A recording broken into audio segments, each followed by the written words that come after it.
Okay, I'm going to go ahead and go through the warm-up today. Again, kind of like I said it as a little hint to you at the start, when you're graphing cosecant, you want to think about that you're graphing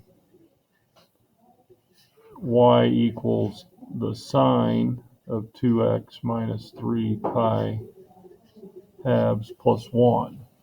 So you might think of it in those terms, in terms of where those points would be. So you still go through that same process. We're going to find the amplitude. The amplitude here would be 1. The period, remember the period, we're going to do 2 pi over b, which in this case b is 2, so 2 pi over 2 tells us that our period is pi.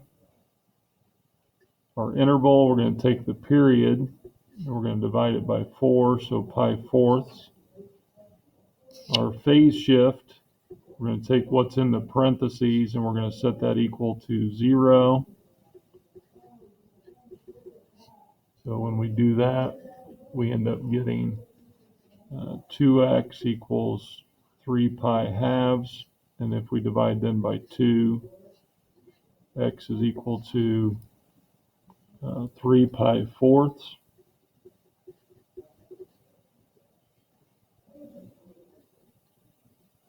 And then our last thing, then our vertical shift, we don't have anything after the vertical shift, so actually we do have a 1, so our vertical shift is 1. Sorry about that.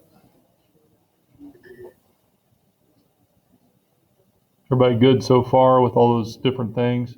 So then we go to our graph.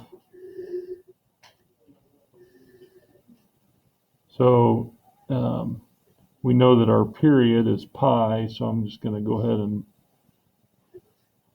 mark pi and negative pi, and we're going to put pi halves, pi fourths, 3 pi fourths,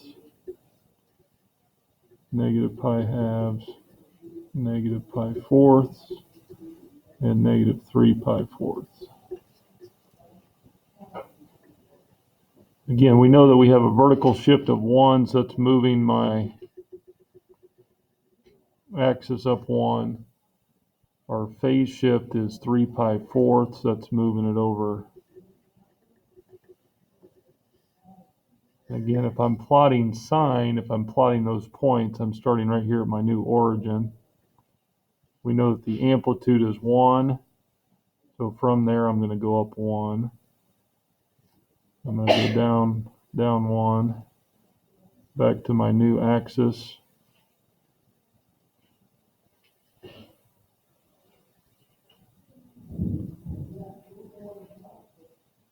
So there would be my point. So now I sketch in my asymptotes. My asymptotes are all the places where sine is going to be 0, which is on the midline there. I sketch those in. And then once I've sketched in my asymptotes, then I can just go ahead and sketch in my parabola. So it's going to go up there, down, go up, down, and then up. Questions? Yes. How do you know where your asymptotes are? One of the things that we have not talked about with the secant and cosecant is identifying our domain and our range. And so I want to go through that with you today. That's going to be kind of the new thing today that we're teaching you. So the domain's been pretty easy for the sine and the cosine because both of those curves are continuous curves. Here you'll notice we've got breaks in our curve where the asymptotes are. So the way that we write the domain here is we're going to say we write it in set form. So for all x's such that x is an element of all the real numbers,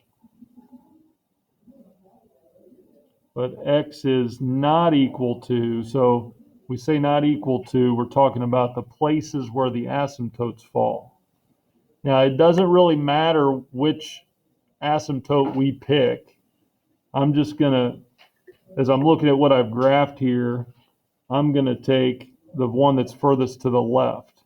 So the one that's furthest to the left is where it's negative pi 4 or negative 3 pi fourths. So where it's not equal to negative 3 pi fourths. So in that first value, that's basically your first asymptote that you're using.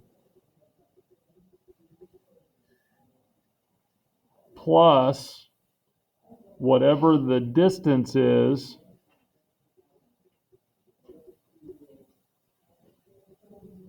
to the next asymptote.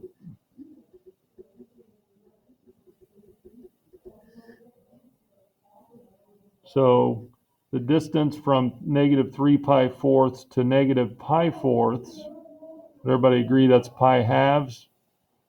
So plus pi halves k, where k is the element of all integers. And we use the letter z there for the integers.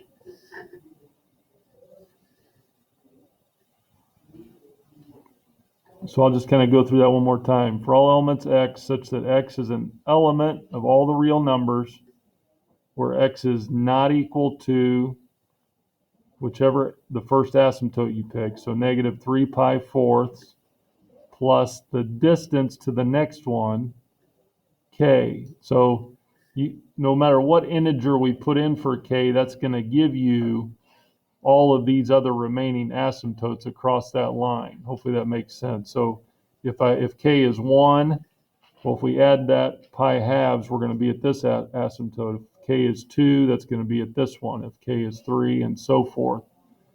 Now, the range is a little bit easier. The only difference on the range is we have that break, between this point and then the maximum point of our sine curve. So we know that it's always going to go from negative infinity up to that first point. So in this case, it's negative infinity to 0. And then we use the union there in between. And then we're going from, on our graph here, we're at, 2, all the way up to positive infinity. And that would be your values for your range.